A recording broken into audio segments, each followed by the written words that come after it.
Good morning, girls. Good morning. You're moving a little slow. It's cold. Okay, cute stuffs. I finally got your food. Hi. Wow, Stripe and Morris did come out of the doghouse where the heater is turned on over here under the tarp. It's 44 out here. I mean, they certainly could have been enjoying the heating pad. Hi, good morning. Good morning. Let me walk up the hill and bring you your food. Stripe, of course, is between my... Hi, buddy. I'll pet you up top. Let's go. We got a ways to walk yet. Don't tell Johnny, but I got to rub Morris's stomach this morning. Oh, really? Uh-huh. He's getting... you special. Yep, he's getting more and more trusting. Yeah. So, you're on water detail this morning. Yeah, I ordered a few things. Got to do a few things every day. Very little water flow, but it is kind of nice to see all the dogwood petals sprinkling the ground over here.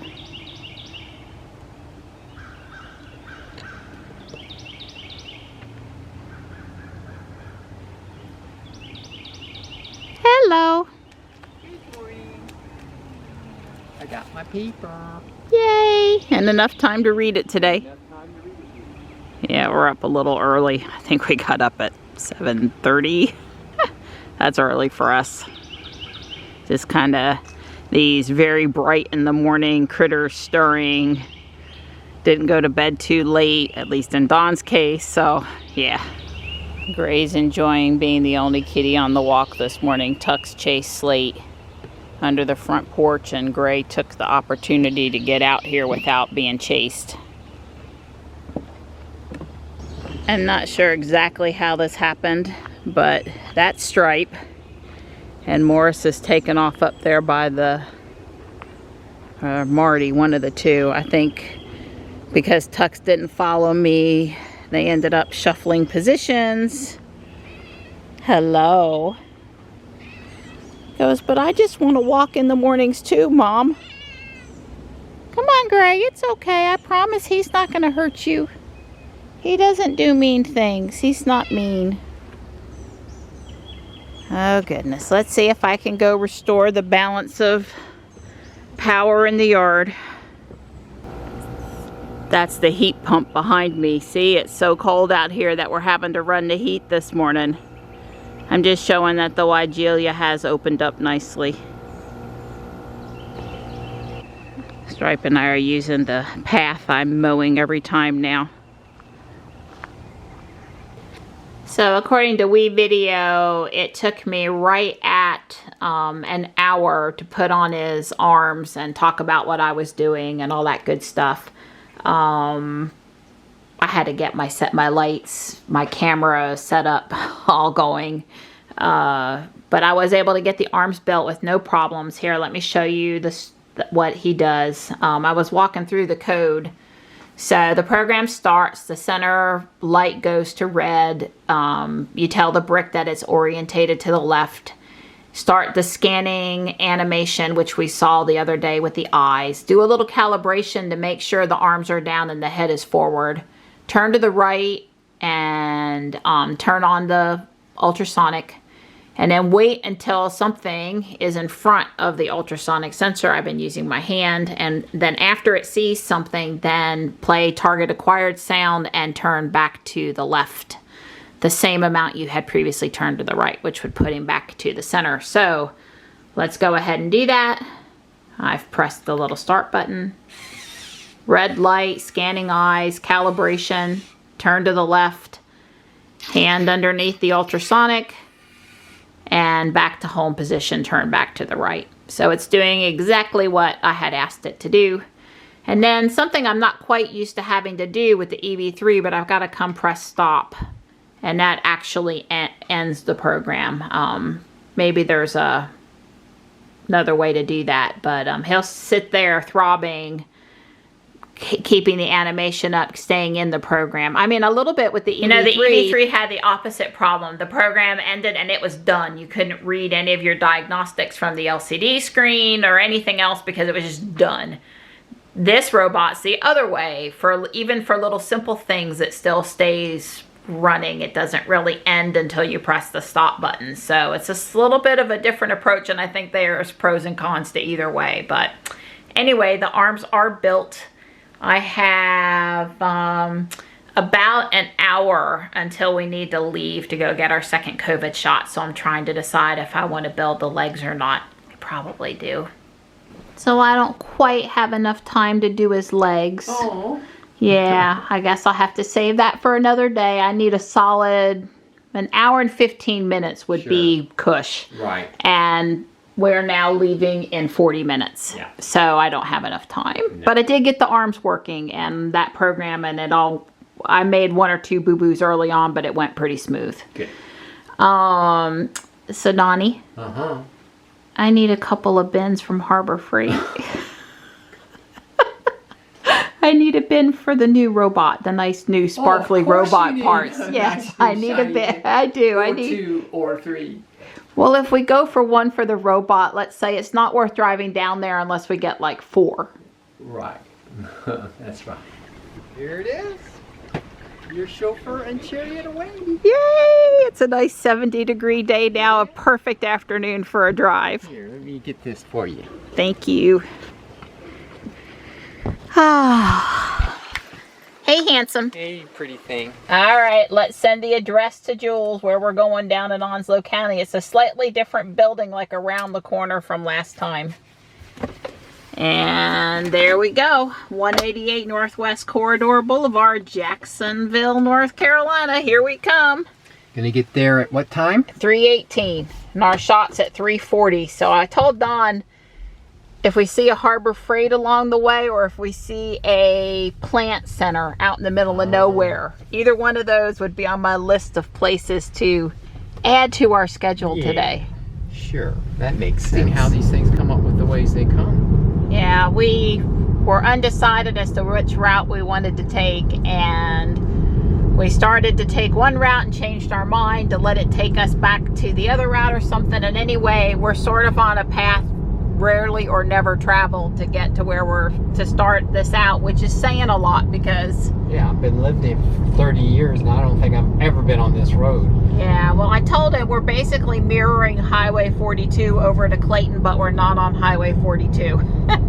That's my interpretation of what it's doing. And 42 toward Clayton is Willow Spring area and my old stomping ground, so I am a little more familiar with the roads out there than Don might be, but yeah, it's pretty.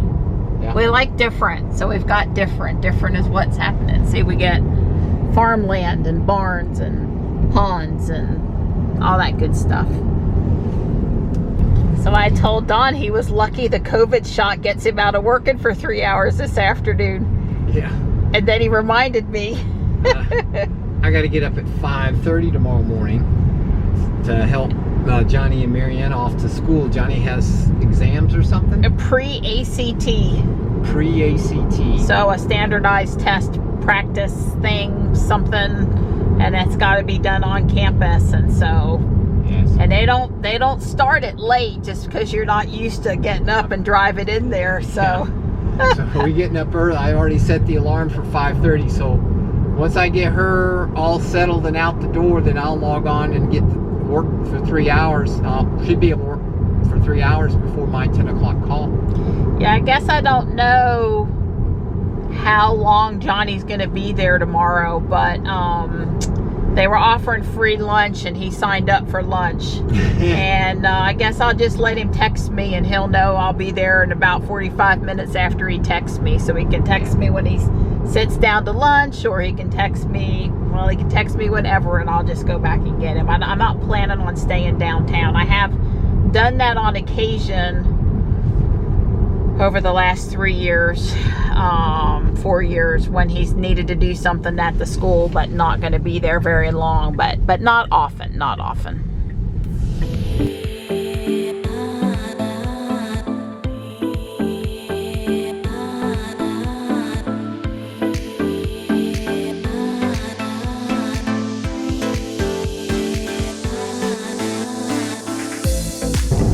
Don asked me if there was an update about the Model S fire in Texas. Had I heard anything today? And I said, nah, I've been pretty heads down working with the Lego robot. Let me go look. And I went over to Electrek, first time in a long time, and Fred used the word claimed, Elon Musk claims, instead of Elon Musk tweeted or Elon Musk stated.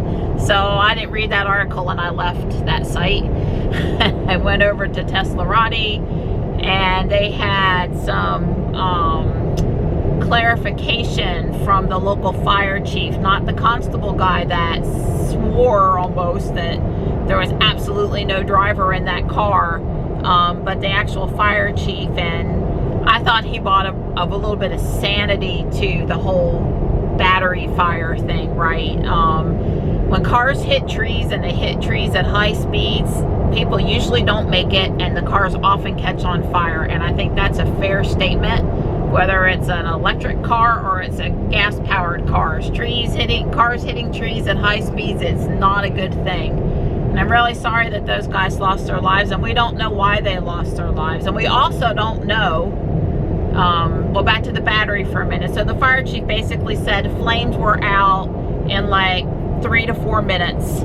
And then they just kind of hung around for a while and did what Tesla has told them to do, which is keep the battery cool until until it's really out. And these batteries, I agree, we know they don't stop that chain reaction really quick. So when you have a fatal accident where the car's beat up that bad and the battery case has been breached, etc., etc., that's going to be pretty typical. Firefighters staying around to keep the battery cool, to help, wait out the reaction, cool down the reaction, stop the reaction. You guys can go read up on how you fight lithium-ion battery fires, because really it's good if everybody knew how to handle something like their laptop catching fire in their house, right? It's not going to be the same as you put out fires for other stuff, and people ought to be informed, because we have all these lithium-ion batteries in our house. Now we got them in our cars.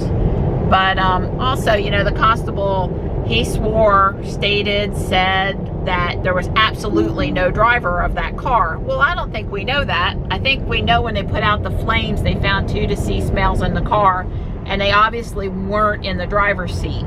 But that doesn't mean there wasn't a third person in the car. I don't know that that's enough to say that a person didn't get somehow, during the accident, moved out of the driver's seat.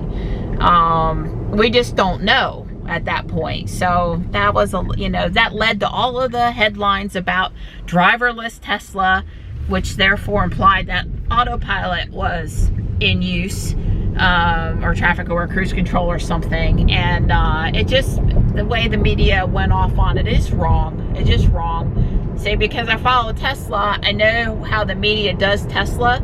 Then I know they use those same really poor tactics on other things they report too. And you just got to be so careful about what you're being told and how you interpret it out there.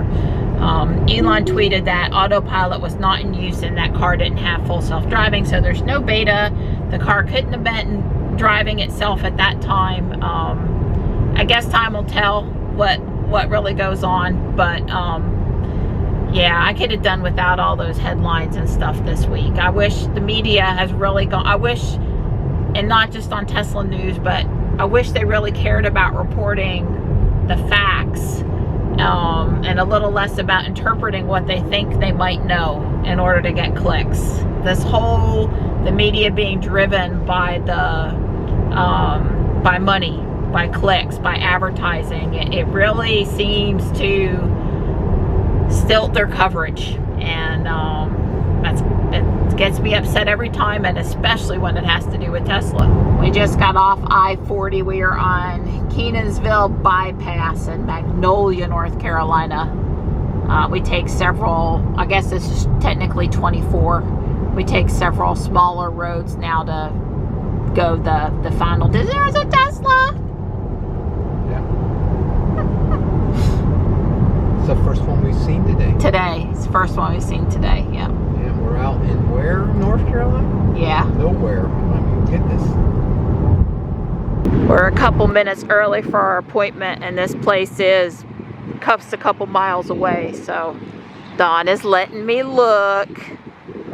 Well, all the stock looks really nice and is well cared for and stuff. I would say his prices are every bit as much as the Garden Hut or more. I got out and I walked away, and Don was like, do you think maybe, just maybe, you could come and close the door? And I walked back over and I said, my other car's a Model X. Yeah, he can't get all the way over, so just as well. Ooh, we picked up some bugs on the way down here. Don's not gonna be happy about seeing that. No, I said you can't pull up close over there because of the plants. I was talking about, you know, when I see Model S's and Model X's in my head, I think I want to tell them, I promise I want to tell them my other car's a Model X. That's right. She got out of the car and left the door. It's like, hello? My arm's not that long. Well, yeah, I actually had to. Well, you blame Elon and not me. He's the one that won't offer that as a package on any of his other vehicles. Yeah, I'm telling you, I wish I would have paid money on the Y to get the self-presenting doors, at least in the front. And we have to drive the Y sometimes, or when we go shopping, we'd be taking the X. That's right. For you guys and for Don, we drive the Y, but it actually makes shopping and curb door service that Don provides me much better when we're in the X. Yeah, absolutely. We're waiting after the shot. They split us up today. I didn't like it. And military guys all in their uniforms. This is like, go here, stand here. Yes, sir. Yes, sir. Chop, chop, chop. It's a little more formal today, it seemed. Yeah, but we got the shot. We're fully vaccinated. They got him a nice new building here. I don't think they call it the courthouse. I think they call this the government complex or something, but all of the judges, the courtrooms and stuff, I believe, are in that building. I plugged in the supercharger in Wallace, and 31 miles, 39 minutes. We'll get there at 4:52 p.m. It's a pretty good sized solar farm over there. I was late with the camera, so you'll have to enjoy the azaleas instead. Well. Nobody plugged in this afternoon. Yep. We're gonna have the whole place to ourselves. Except for this car right here. Well, they were just coming through. Yeah. Maybe just checking out the supercharger or something. Maybe. There was a Bojangles right across the street, and we went through the drive-thru and got Don an unsweetened iced tea. Yeah, keep him awake. He's looked a little sleepy a few times. So we got here with 54 miles remaining, which obviously is not enough to get home. And we will not have to stay long.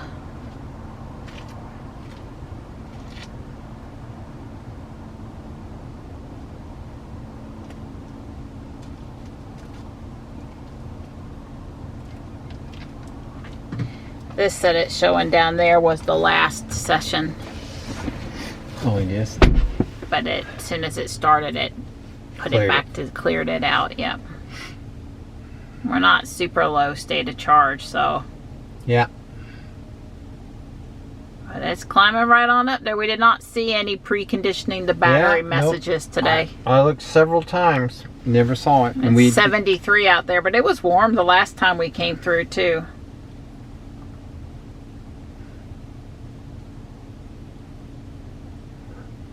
I guess one of the things is the garage isn't super cold now. So the car, when it started off, I don't think it had any dots. I want to put in Yeah. Hibachi and Company. Yeah. We have enough leftovers for us, and Johnny asked for what we brought him last time. So minus 17%. Estimated charge time is 15 minutes. It's currently 5 p.m. So that's about what we expected. Yeah. And that's probably cautious on the 15 minutes. Yeah. Go back to the charge screen now. Yeah. All right. Well, let her do her thing. It's 5:13 and Jules says we have enough charge to continue our trip. We're up to 165 miles, and even if we were all the way down in Wilmington, that would be enough to get to the house, and we're significantly closer to home than that. Yeah. So, Yeah. So Don's gonna go unplug.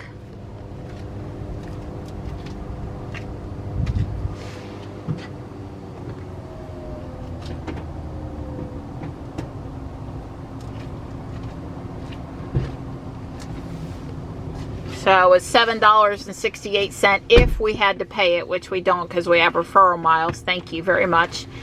And that was for what, a little over 100 miles put in, something like that? Yeah, something like that. Yeah. Yeah, we were at like 54 miles. Yeah, 167, Yeah, so. it's a little over 100, yeah. Doesn't look like we're gonna get any nice sunset color tonight. Bummer. Yeah, it's kind of yucky. But we're just cruising along here on I-40. We'll get to the hibachi place at 6:40. At, 6:25 or something, I'll call in the order for Johnny. We have lots of chuck roast and lots of St. Louis pork ribs left over, so that's what Dawn and I are going to eat. Poor Johnny had a real scare at the house. A couple of very large dogs showed up. I have them on the Ring cameras, and they were up on the front porch and scaring the outside cats and scaring the inside cats. And Johnny came up with the idea. Mom set off the Ring sirens on the 2 spotlight cams. You know, we've got one on the front porch and one down there by the parking pad, the boardwalk.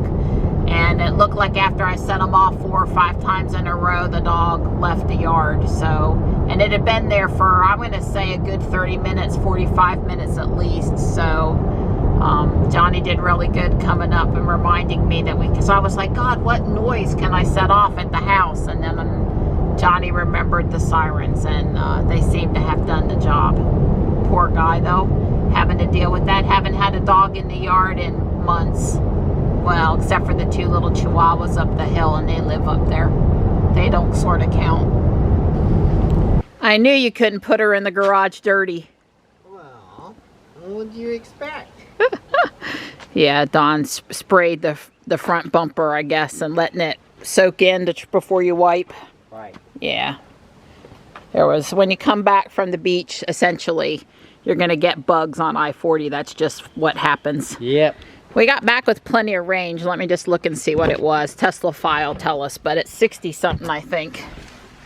64 miles.